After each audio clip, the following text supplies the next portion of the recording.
The wind changes at midnight. A moment ago, the fire made a small orange room in the darkness. Now smoke whips sideways, sparks vanish into snow, and that room begins to shrink. There are no insulated walls, no waterproof coat, no pantry, and no forecast. Your weather app is now just looking at the sky and hoping it feels informative.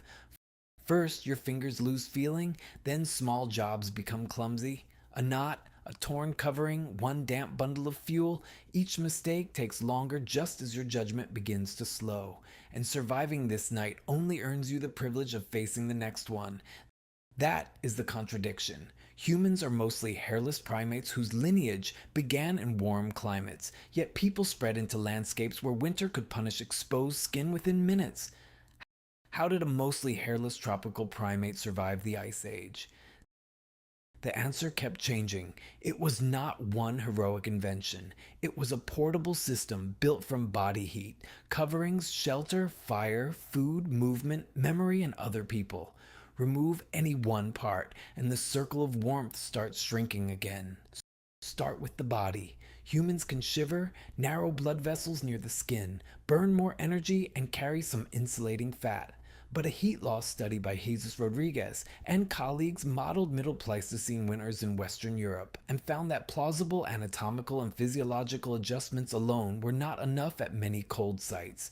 A simple fur bed cover, however, changed the calculation dramatically. Toughness mattered. Trapping heat mattered more. The model did not turn one site into a universal winter. Temperatures differed by latitude, season, and glacial phase. Its useful lesson is narrower. A human body can produce heat only so fast, while even modest barriers can slow the rate at which wind and frozen ground steal it. Fire seems like the obvious next answer. But if fire was the answer, how had people reached cold northern places before convincing evidence for routine fire appears?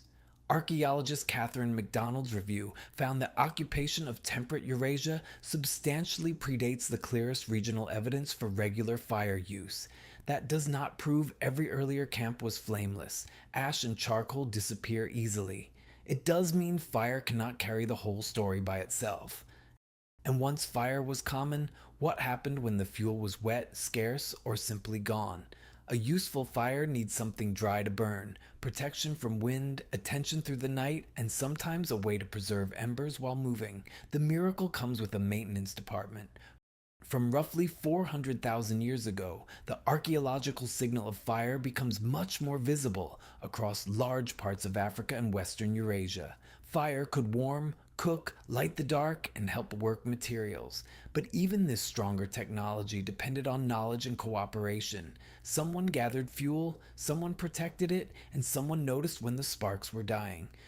So people built warmth closer to the skin. How warm could prehistoric clothing and shelter really keep anyone? Exact temperatures are impossible to recover, and the garments themselves usually rotted away. Yet scrapers, hide working tools, bone smoothers, awls, and later-eyed needles show a long climb from preparing skins to making fitted layers. Shelter slowed the wind. Bedding separated bodies from frozen ground. Clothing kept warm air from escaping every time someone moved. None of this was automatic. Hides had to be cut, scraped, dried, pierced, fitted, and repaired. A wet garment could turn protection into a cold, heavy problem. This was less Fashion Week than a long argument with a wet hide. Fit mattered because every loose opening traded warmed air for freezing air. Layers created more trapped space, while bedding protected the side of the body pressed against the ground. Later-eyed needles made refined sewing easier, but awls and hide tools show that fitted protection did not wait for one elegant needle. Now the shelter is tight, the coverings are dry, and the fire is behaving. One problem remains. The person inside is a furnace. Cold raises the cost of staying warm, and furnaces need fuel. What did people eat when plants thinned out and a hunt failed? At Ranis in Germany, evidence from around 45,000 years ago places small groups of Homo sapiens in cold steppe and tundra conditions. Animal remains, proteins, sediment, DNA, and stable isotopes point to a human diet dominated there by large land mammals such as reindeer, horse, and woolly rhinoceros. The local menu was substantial, but reservations were difficult. That was one place, not the Ice Age menu for everyone. Dental microware from 52 Paleolithic individuals across Western Eurasia shows diets responding to ecology, climate, and technology in different ways. Neanderthal diets shifted with local conditions. Upper Paleolithic modern human diets in that sample were less sensitive to slight environmental changes and more closely linked to changing tool traditions. The careful conclusion is not that one group ate perfectly, it is that flexible methods could keep one missing food from becoming the final answer. A warm camp with no nearby fuel or prey is still a trap. Why move through deadly weather instead of building an even stronger home? Because the landscape moved first. Herds shifted, plants appeared and vanished with season and altitude. Snow covered routes then opened others. Congratulations, the house is excellent. Dinner has left the region. Ranis carries that lesson too. Its archaeological signature fits short visits by small mobile groups rather than one permanently occupied fortress. Moving exposed people to fresh danger, but it also brought them toward food, usable fuel, raw materials, and other groups. Movement was not random wandering. It depended on remembered routes, seasonal timing, shelter points, and a judgment about when staying had become more dangerous than leaving. That knowledge turned a landscape from empty cold into a chain of possible refuges. Miss one link, and the next decision became much harder. Sometimes the safest address was the one you could leave. That creates the last question. Was the greatest cold weather technology actually another person? A coat can tear, a hunter can fail, a fire tender can fall asleep, but a group can divide those risks. One person recognizes dry fuel under snow, another knows where the herd crosses a ridge, someone remembers how to soften a hide, someone else repairs a point, others share food with the person who came back empty handed. The most advanced tool in camp may have been the person who remembered what everyone else forgot.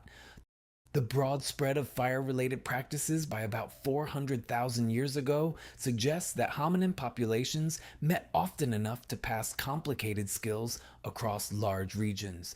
Archaeology cannot recover a specific lesson beside a specific hearth. It can show techniques appearing far beyond one camp.